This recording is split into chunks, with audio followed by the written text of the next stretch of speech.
तो राष्ट्रीय कार्यकारिणी की बैठक की तस्वीर इस वक्त आप देख रहे हैं दिल्ली से, और इस वक्त प्रधानमंत्री नरेंद्र मोदी पहुंच गए हैं मंच पर।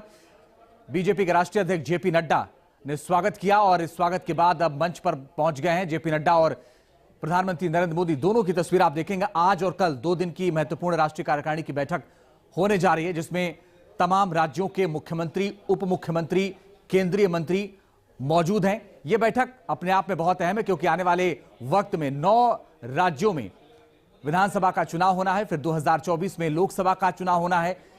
इन तमाम चुनावों के मद्देनजर एक बड़ा संदेश, कार्यकर्ताओं में उत्साह बढ़ाना, एक बड़ा संदेश देना भी इस बैठक का मकसद है। नड्डा की अध्यक्षता में ये कार्यकारिणी की बैठक हो रही है। इसमें एक और अहम बात है, क्योंकि जेपी नड्डा का कार्यकाल भी पूरा हो रहा है, उनको एक्सटेंशन भी मिल सकता है, इस पर भी चर्चा होगी। 1 साल का कार्यकाल उनका बढ़ाया जा सकता है 2024 चुनाव तक। लेकिन इस दौरान जो सबसे अहम बात है वो ये है कि इस बैठक को लेकर के तैयारी लंबे वक्त से हो रही थी। हालांकि यह भी कहा जा रहा था पहले कि शायद यह बैठक दिल्ली से बाहर हो सकती है, लेकिन ऐसा नहीं हुआ। और दिल्ली में बैठक के बाद एक संदेश यह भी है कि जो भी फैसला होगा आने वाले वक्त में, चाहे वो राज्यों के चुनाव हो, लोकसभा का चुनाव हो या और फैसले हो, उसमें केंद्रीय नेतृत्व ही तय करेगा कि आखिर आगे कैसे बढ़े। ये देखिए, पुष्कर सिंह धामी और भूपेंद्र पटेल दोनों आपको नजर आ रहे हैं। एक गुजरात के मुख्यमंत्री हैं तो एक उत्तराखंड के मुख्यमंत्री हैं, और साथ ही मध्य प्रदेश के मुख्यमंत्री आपको नजर आ रहे हैं। योगी आदित्यनाथ उत्तर प्रदेश के मुख्यमंत्री भी इस राष्ट्रीय कार्यकारिणी की बैठक में पहुंचे हैं। लगभग सभी केंद्रीय मंत्री और सभी राज्यों के बीजेपी शासित मुख्यमंत्री, सभी उप मुख्यमंत्री इस राष्ट्रीय कार्यकारिणी की बैठक में शामिल हुए हैं। 35 कुल केंद्रीय मंत्री हैं इस बैठक में जो शामिल हुए हैं, एक एक करके वो हम दिखा भी रहे हैं। 12 मुख्यमंत्री हैं जो इस बैठक में शामिल हो रहे हैं। बैठक में अमित शाह, राजनाथ सिंह, सीएम योगी समेत तमाम लोग बैठक में शामिल, और तकरीबन 1 किलोमीटर के आसपास का रोड शो भी अभी किया है प्रधानमंत्री नरेंद्र मोदी ने, पटेल चौक से लेकर एनडीएमसी तक। और यह बैठक शुरू हो गई, जिसमें ये देखिए जेपी नड्डा का स्वागत किया जा रहा है।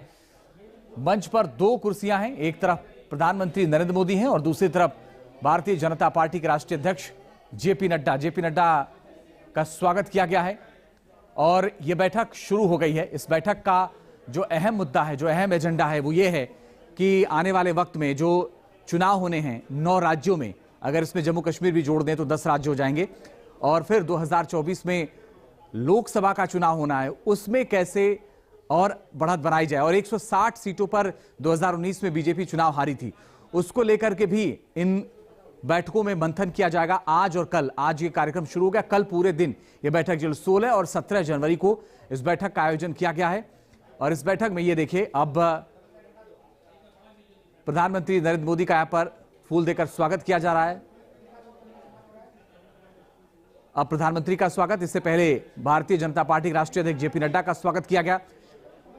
इस बैठक में 12 राज्यों के मुख्यमंत्री, 35 केंद्रीय मंत्री,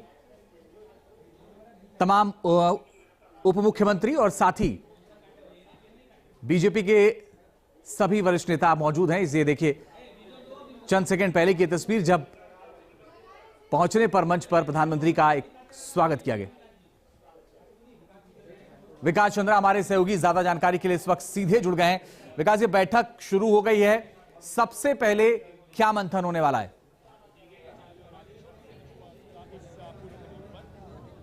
देखिए, बीजेपी के राष्ट्रीय कार्यकारिणी की बैठक शुरू हो गई है, थोड़ी देर पहले ही शुरू हुई है। जैसे ही रोड शो करते हुए प्रधानमंत्री नरेंद्र मोदी यहां पहुंचे, उसके बाद बैठक शुरू हो गई। पहले ही सभी नेता यहां पहुंच चुके थे, चाहे वो केंद्रीय गृह मंत्री अमित शाह हों या पार्टी के राष्ट्रीय अध्यक्ष जेपी नड्डा हों, और जितने भी लोगों को इस कार्यकारिणी की बैठक में बुलाया गया, लगभग 341 लोग इस कार्यकारिणी की बैठक में हिस्सा ले रहे हैं, जिसमें 15 केंद्रीय मंत्री हैं, 12 मुख्यमंत्री हैं, सभी प्रदेशों के अध्यक्ष हैं, सभी प्रदेशों के संगठन मंत्री हैं, बीजेपी के सारे राष्ट्रीय पदाधिकारी हैं और तमाम दूसरे इसमें विशेष आमंत्रित सदस्य भी हैं राष्ट्रीय कार्यकारिणी की बैठक में।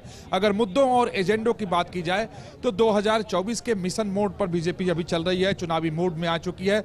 2023 में 9 राज्यों में विधानसभा चुनाव होने हैं, तो बीजेपी उसे सेमीफाइनल के तौर पर देख रही है। तो एक उसकी रणनीति भी इसमें बनाई जाएगी, जो ब्लूप्रिंट तय होगा उसी को पार्टी आगे लेकर चलेगी। तो कह सकते हैं कि संगठन के हिसाब से, चुनावी रणनीति के हिसाब से काफी महत्वपूर्ण है ये राष्ट्रीय कार्यकारिणी की बैठक।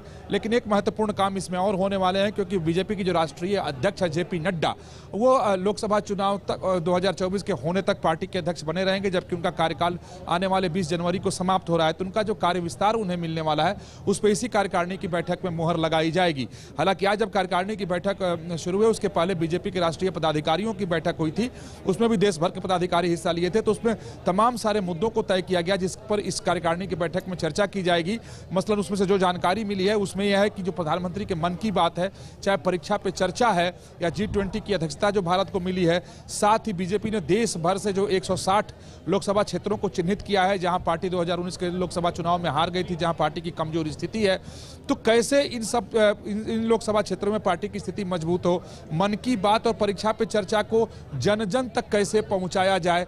और G20 की अध्यक्षता जो भारत को मिली है, एक बहुत बड़ी मोदी सरकार की ये कूटनीतिक जीत है। अंतर्राष्ट्रीय स्तर पर भारत की जो प्रतिष्ठा और मान बढ़ा है, तो उसके साथ जन भागीदारी कैसे हो, यानी जो उसके अवसर पर कार्यक्रम आयोजित किए जाने वाले हैं, तो उसमें जन भागीदारी कैसे हो। तो ये राष्ट्रीय पदाधिकारियों की बैठक में तमाम मुद्दों के साथ तय हुई। लेकिन दो इसमें मुख्य रूप से प्रस्ताव भी आने वाले हैं जो काफी महत्वपूर्ण होते हैं। बीजेपी के राष्ट्रीय कार्यकारिणी के प्रस्ताव, एक राजनीतिक और एक आर्थिक, उसी के तहत ही G20 पर भी चर्चा होगी, मोदी सरकार की उपलब्धियों पर विकास साहब नजर बना के रखिएगा।